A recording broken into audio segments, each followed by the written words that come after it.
میخوام در مورد آخرین مسابقت با امیرحسین زاره برامون تعریف کنی. چه اتفاقی افتاد؟ چی رو بیننده دید و اون چیزی که خودت حس کردی و به بیننده منتقل نشد چی بود؟ من سر کشتیم والا با امیرحسین زاره که بخوایم برگردیم همینجوری به سمت عقب. من قبلش رفته بودم مسابقات جوانان آسیا، بعدش اومدم با همون آمادگی رفتم مسابقات جوانان جهان، بعدش اومدم رفتم مسابقات امیدهای جهان، بعدش اومدم رفتم مسابقات کرواسی دیگه، رنکینگ کرواسی، و بعدش اومدم مسابقات آسیایی. یعنی 5 تا مسابقه کمتر از 6 ماه من شرکت کردم با آمادگی و اومدم در بعد مسابقات آسیایی بود. اومدن گفتن که همه کسایی که میخوان ملی پوش بشن باید در جام تختی کشتی بگیرن و یه بخشنامه‌ای هم اومده بودش که امیررضا معصومی اگه میخواد ملی پوش بنده 125 کیلوگرم بشه باید یه بار که اینجا برد دوباره یه بار دیگه هم برن خارج ببرن. یعنی یه باریش ببرن حساب نیست. یعنی من اگه میخواستم توی جام تختی ببرم میشد 6 بار، یه بار دیگه هم میرفتیم میشدیم 7 بار، با مسابقات جهانی هم میشدیم 8 بار. یعنی کمتر از یک سال یه ورزشکار رو 8 بار میخواستم به آمادگی برسونم برای مسابقات جهانی. حالا کارم ندارم اینا رو، ولی ما رفتیم کشتی گرفتیم و حالا نتیجه هم که دیگه حالا همه دیدن. واسه یه وقتایی نمیشه. آره ولی خب چقدر خوب میشه که آدم تلاششو بکنه و اگه هم نشد بگه لااقل من تلاشمو کردم و نخواستم که بشه.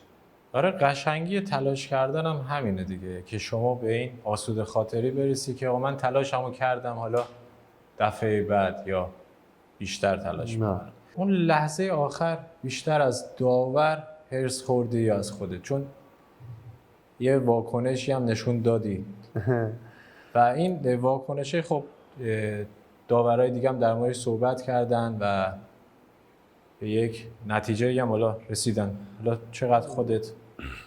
والا اینکه من بخوام راجع به این موضوع صحبت کنم، اینکه خیلی وقت گذشته و هیچ جام تا الان راجع بهش صحبت نکردم، چون معمولا میگن توضیح دادن این چیز نشان دهنده ضعفه. من هرگز ضعفی رو نداشتم که بخوام بیام بگم اینجوری شده اونجوری شده، اگه اون روز بارون نمی اومد، اگه نمیدونم رعد و برق نمیزد و اینا. چون شما حالا خودتون پرسیدید، من میگم به نظر من 2 تا صحنه‌ای که 50-50 بود در رأی داوری طرف حریف من گرفته شده. پس اعتراضت به همون بود؟ نه ناراحتی؟ آره میشد گفت. چون اتفاقا من اون صحنه ها رو فرستادم واسه داورایی که خارج از ایران هستن و اونا هم نظرشون بودش که آقا مثلا از این 50-50 لابد یکیش مثلا واسه توه دیگه. درست. یه هر جور بخوای حساب بود دیگه نمیشه که 2 تا 50-50 رو بدی سمت طرف مقابلت.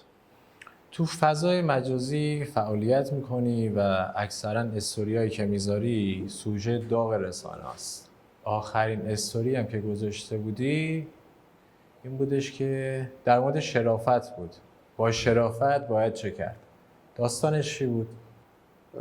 والا اون کلمه شرافت حالا پشتش خیلی حرف هست. من خواستم صحبت کنم که از حوصله هم بینندگان و شما خارجه. من سعی میکنم حالا زیاد وارد اون مبحث نشم کلا. ولی استوری بود دلی بود که بعد مسابقات و زحمتی که کشیده بودم واسه خودم گذاشتم.